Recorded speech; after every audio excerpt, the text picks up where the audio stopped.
ओम नमः शिवाय। विदेश यात्रा का आकर्षण हम सभी के लिए है, लेकिन विदेश जाने के मुख्यतः 4 प्रयोजन होते हैं। सबसे पहला शिक्षा के लिए। पहले तो लोग उच्च शिक्षा के लिए विदेश जाया करते थे। अब तो माध्यमिक शिक्षा के लिए भी मैंने देखा है कि बहुत सारे बच्चे विदेश में माध्यमिक शिक्षा ग्रहण कर रहे हैं। उसके बाद दूसरा प्रयोजन होता है कार्य हेतु। जैसे आपने कोई उच्च शिक्षा हासिल की है और कार्य के लिए आपको लगता है कि विदेश में ही हमारा प्रॉपर डेस्टिनेशन है, वहाँ पर हमको अच्छा पैकेज, अच्छी सुविधाएं मिल पाएंगे। इस वजह से भी लोग विदेश जाना चाहते हैं। तीसरा प्रयोजन है घूमने हेतु। भारत का एक बहुसंख्यक वर्ग घूमने के लिए भी विदेश जाता है। और चौथा प्रयोजन है कि कई बार मन में ये होता है कि इस देश में मेरा मन नहीं लग रहा है, हम विदेश में ही बस जाएंगे। शायद उनके बच्चे, कुछ लोगों के बच्चे विदेश में सेटल्ड हो जाते हैं, उसके बाद इच्छा होती है कि हम भी विदेश में सेटल हो जाएं। तो ये कुल 4 मुख्य प्रयोजन होते हैं। इसके अलावा और भी किसी वजह से लोग विदेश जा सकते हैं, लेकिन मुख्यतः ये 4 प्रयोजन होते हैं। तो कुंडली में इन 4 प्रयोजनों को किन भावों से देखें, आज के वीडियो में हम इसी बात पर चर्चा करेंगे। आगे बढ़ने के पूर्व हमेशा की तरह आग्रह कि यदि आपने अभी तक चैनल को सब्सक्राइब नहीं किया है और आप वास्तु और ज्योतिष के विषय को पसंद करते हैं तो चैनल को सब्सक्राइब करें, बेल आइकॉन दबाएं, जिससे आने वाले वीडियो की सूचना आपको समय से प्राप्त हो। और यदि वीडियो पसंद आए तो इसे लाइक भी करें। अब जब विदेश यात्रा की चर्चा हम कर रहे हैं तो कुंडली का सबसे महत्वपूर्ण भाव जो हो जाता है यह है कुंडली का द्वादश भाव, जिससे कि हम विदेश यात्रा के योगों को समझते हैं, देखते हैं। सबसे पहले तो आप ये समझ लें कि कुंडली का द्वादश भाव यदि पुष्ट है, पुष्ट से मेरा मतलब है यदि शुभ ग्रहों से दृष्ट है, मजबूत स्थिति में है, तो आपका विदेश यात्रा का योग बनता है।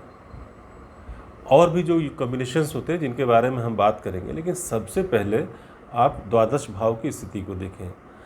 द्वादशीश की स्थिति को बाद में बात करूंगा, पहले सबसे पहले द्वादश भाव को देखें। और काल पुरुष की पत्रिका में द्वादश भाव के अधिपति होते हैं गुरु, तो गुरु की स्थिति को भी पत्रिका में अवश्य विचार करें, क्योंकि द्वादश भाव और द्वादश भाव के काल पुरुष पत्रिका के अधिपति गुरु, इनका चिंतन अत्यंत आवश्यक है यदि आप विदेश यात्रा के बारे में सोच रहे हैं। और सबसे पहला जो हमने बताया था कि जो प्रयोजन 4 मुख्य प्रयोजन होते हैं, उसमें से सबसे पहला प्रयोजन है वो है शिक्षा के लिए। तो जैसा मैंने बताया गुरु के लिए, तो 5वें भाव के स्थिर कारक भी गुरु है। तो गुरु की स्थिति सर्वाधिक महत्वपूर्ण हो जाती है यदि हम शिक्षा के लिए विदेश की बात समझते या सोचते हैं। द्वादश भाव को देखें, पंचम भाव से इसके संबंध को देखें, क्योंकि पंचम भाव उच्च शिक्षा का है। और चतुर्थ भाव को भी देखें, इसलिए कि चतुर्थ भाव माध्यमिक शिक्षा का है।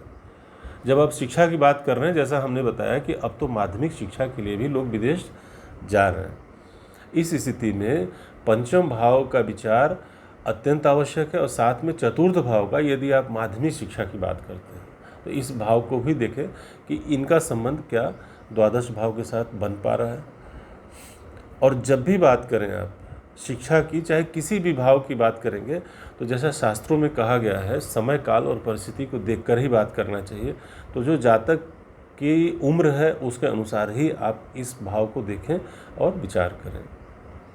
तो सबसे पहले हमने बात की शिक्षा के लिए, तो शिक्षा के लिए पंचम भाव, पंचम के स्थिर कारक गुरु, और तात्कालिक पत्रिका में पंचम भाव के अधिपति और द्वादश भाव के अधिपति, इनकी भी कुंडली में स्थिति का विचार अत्यंत आवश्यक है।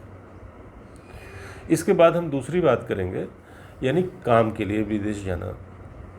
तो जब आप कार्य की बात करते हैं तो कर्म भाव यहाँ पर प्रमुख हो जाता है, और कर्म भाव यानी कुंडली का दशम भाव। आप देखें कि क्या दशम भाव का कोई संबंध द्वादश के भाव के साथ बन पा रहा है क्या पत्रिका में।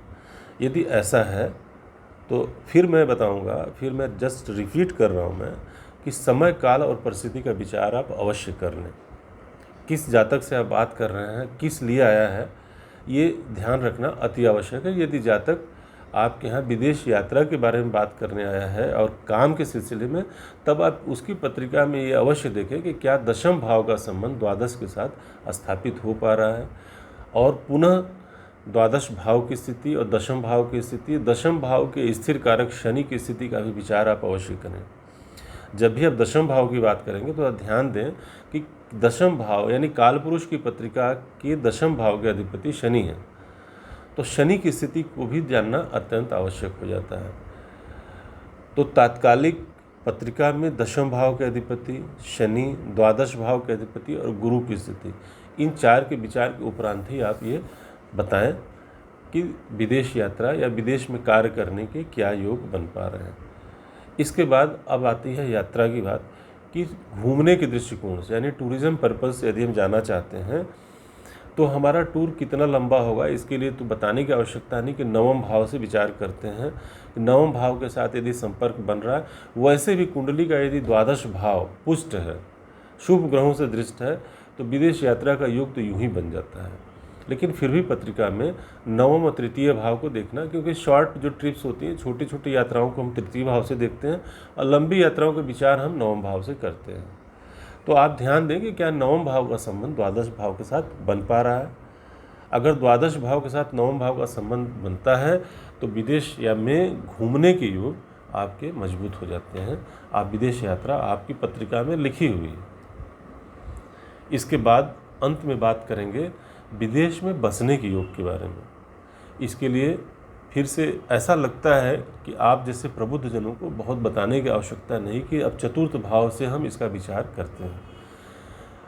और सबसे मज़े की बात, यदि चतुर्थ भाव पीड़ित हो तो विदेश में बसने, और द्वादश भाव मजबूत हो तो ऐसी स्थिति में विदेश में बसने के योग हो जाते हैं। यदि चतुर्थ भाव बहुत मजबूत स्थिति में है तो शायद आप विदेश में बसने का न सोच पाएँ, क्योंकि फिर ये बताता है कि आप जिस स्थान पर आपका जन्म हुआ है उसी के इर्द गिर्द आपका जीवन सुखमय होगा। यदि चतुर्थ भाव पुष्ट है, मजबूत है, चतुर्थेश मजबूत स्थिति में है तो ऐसा भी होता है।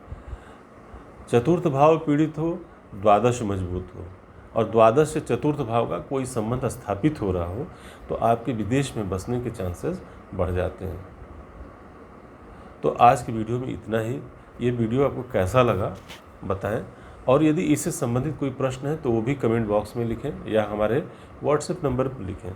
आपके प्रश्नों का उत्तर तो मैं सदैव देता ही हूँ। धन्यवाद।